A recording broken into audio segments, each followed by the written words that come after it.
Wah, ini Coach Holis lagi ngapain di sini? Saya berasa kelinci. Karena di situ ada kandang kelinci ya. Ya, sayangnya kayak saya mau masuk ke sana, Iya. ya nggak bisa.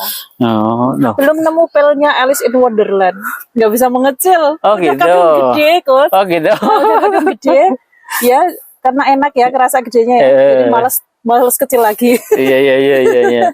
Pak Solis, kali ini kita sedang bersama beta terapi. Di sini ada sahabat beta terapi. Halo. Teman-teman semuanya, assalamualaikum warahmatullahi wabarakatuh. Waalaikumsalam. Alhamdulillah kali ini ya kita kedatangan tamu istimewa dari Jeporo. Jauh-jauh dari Jepara, dan harapannya ke Purwokerto ini mendapatkan satu hal yang istimewa ya. Dan ini yang pertama ya Coach ya? Iya, pertama ke kali sini ke Purwokerto, pertama kali juga ke Batu Raden. Dan berikutnya nanti kita akan terus ya? Ya, insya Allah. Di sini kayak hutan-hutan pinus ini pada bersukaria. Ya. Karbon dioksida yang saya keluarkan lebih lebar dari yang lain. Kesan apa yang pertama Coach Holis bisa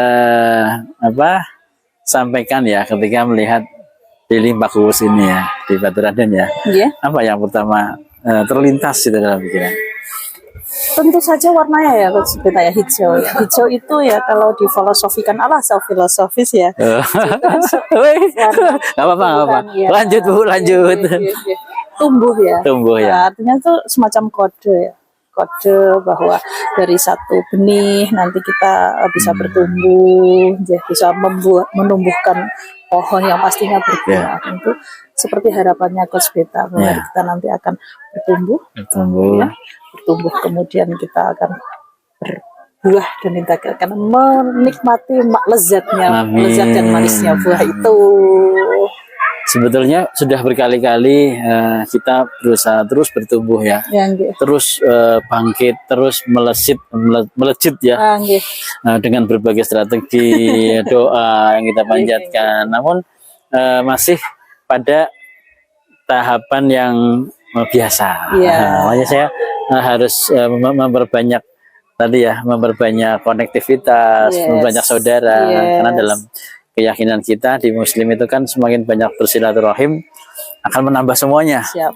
Gitu ya Coach ya? Nah itu kan berkorelasi dengan tumbuh tuh ke atas, bukan ke samping. Saya ke samping gimana ini?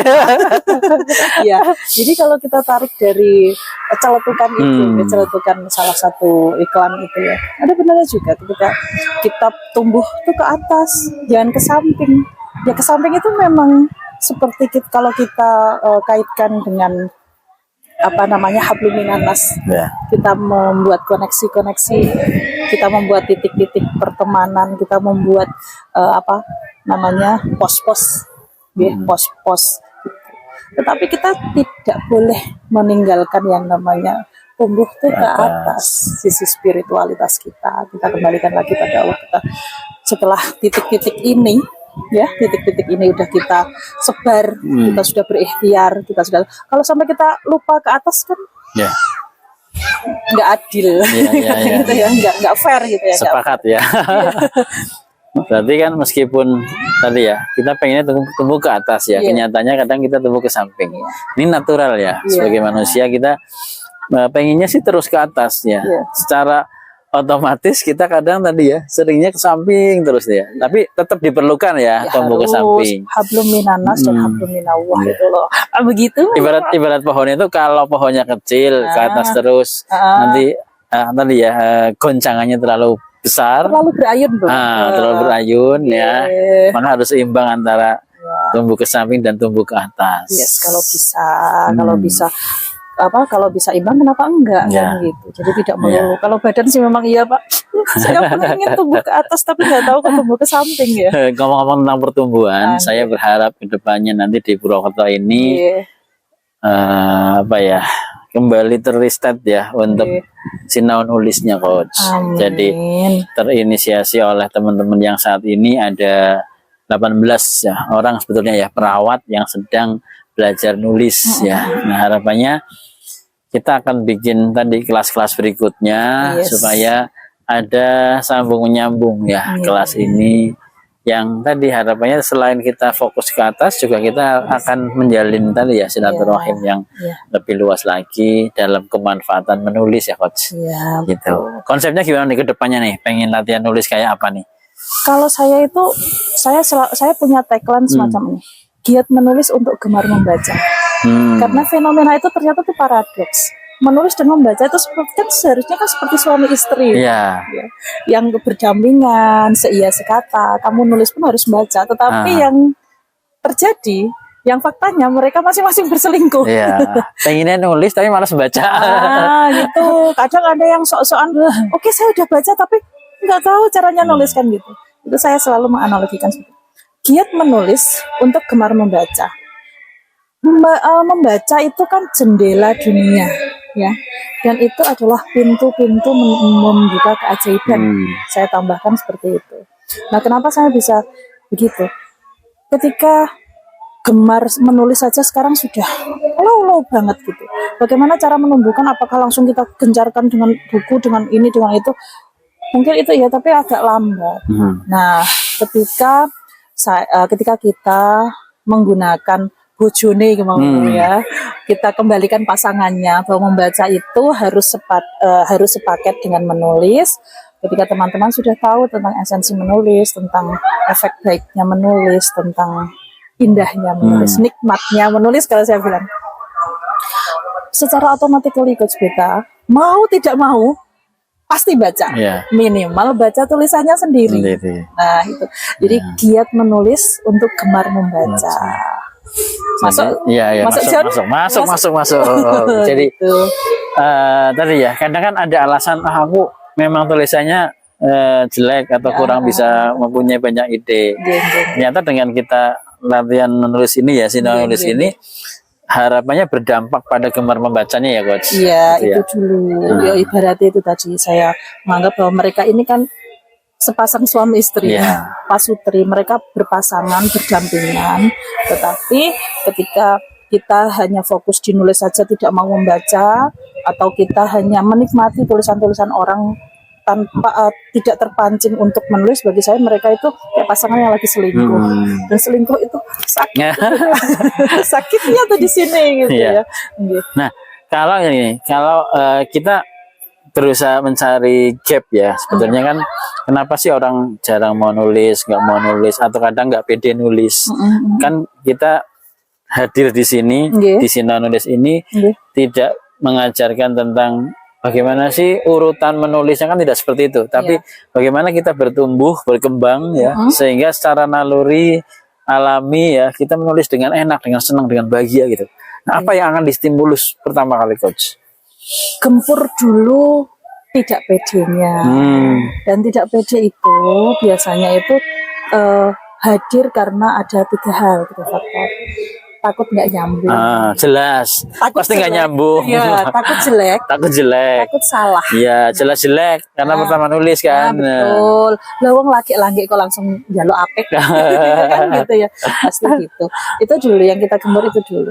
Dari situ ketika kita sudah tidak takut jelek lagi, sudah tidak takut nggak nyambung lagi, sudah itu akan mengalir dengan sendirinya kok. Kita akan dengan sendirinya. Bahkan ya, kami itu kalau di kelas itu selalu bilang gini, tulis yang jelek, nanti yang paling jelek tak kasih hadiah gitu. Lah, kalau misalkan semua teman-teman nulis langsung bagus, pekerjaan kami lah apa? Tadi kata Kak Suli juga sama aja, ketika pertama nulis itu di sini nulis itu wajib tidak nyambung gitu ya, wajib jelek ya, terus wajib salah ya. Itu wajib fardu ain. Nah, ini yang nggak terfikirkan ya. Kayak saya pun ketika menulis awal itu ya, kan takut salah, dihapus, sudah ngetik 1 kalimat, wah nggak enak dibaca, saya hapus, nggak pernah sampai tulisannya. Itu kasih 15 tahun nggak nyampe. Iya. Karena selangkah maju mundur lagi. Ya kalau kayak Syahrini bisa dijual, maju mundur cantik gitu ya. Kalau itu nggak cantik. Iya. Nah, itu harapannya kita di kelas Sina Nulis di Purwokerto ini tadi berkembang ya, untuk semua teman-teman, semua masyarakat biar gemar menulis lagi. Ya kita nggak usah berpikir bahwa nanti kita nulis dapat omset itu ya, nggak usah lah, dapat ketenaran nggak usah lah. Kita nulis saja. Harus kayak gitu ya niatannya dari awal, apa gimana coach? Nah, saya kok kebalik ya. Saya punya sesuatu target, meskipun itu bukan sesuatu yang berbentuk materialistik. Tetapi ketika saya mengikuti kelas, saya selalu punya target, saya harus lebih baik dari kelas yang kemarin. Lulus ini harus minimal 1%. 1%. Ada kenaikan gitu ya. 1% aja. 1%, 1% dan lama-lama. Kayak gini. Antara orang bisa menulis dan orang tidak menulis itu kan sama rata ya. Sebenarnya kan sama rata. Nah, 1% aja atau 0,1% aja yang bisa membuat timbangan itu lebih jendit aja. Itu kan sudah nilai plus. Nah, kenapa kita enggak seperti ini? Saya mau nulis, saya nggak mau nulis. Mbok ya diambillah 1 ons-nya itu yang mau nulis. Saya yakin kok dari 1 ons itu nanti akan menggerakkan diri kita. Kita nggak usah nggak usah mengatakan bahwa kita punya passion dulu, kita harus punya antusias yang bagaimana dulu, kita harus punya greget dulu, kita harus mengumpulkan semangat. Nggak perlu sebesar itu dulu kalau menurut saya. Asal 49 dan 51 saja itu dulu. Sudah bergerak ya? Ya, pasti sudah bergerak. Ya, ngomong-ngomong tentang menulis, Coach Holis ini kan punya buku ya? Sepeleisme, itu ya. Nah, sepeleisme. Saya pengen tahu nanti ya, tapi jangan di video ini. Kita geser tempat cari yang lain. Cerita tentang sepeleisme dan teman-teman bukunya bisa hubungi saya aja ya. Nanti saya akan orderkan ke penulisnya. Boleh ditambah tanda tangan penulis ya. Boleh ditanda foto. Cap jempol juga boleh. Oke teman-teman, ini tentang Sinau Nulis. Harapannya kita bertumbuh, berkembang bersama-sama, melesat bersama-sama, dan ini menjadi healing ya untuk kita semua. Kita ketemu lagi di video berikutnya, Coach. Siap. Ada yang mau disampaikan, Coach, untuk teman-teman Bioterapi? Semoga Anda tidak puas. Semoga Anda selalu penasaran dengan mengikuti kami. Nanti kalau nonton video ini jangan puas-puas. Kalau puas nanti berhenti ya. Harus jangan puas. Terus ikuti Beta Terapi. Assalamualaikum warahmatullahi wabarakatuh.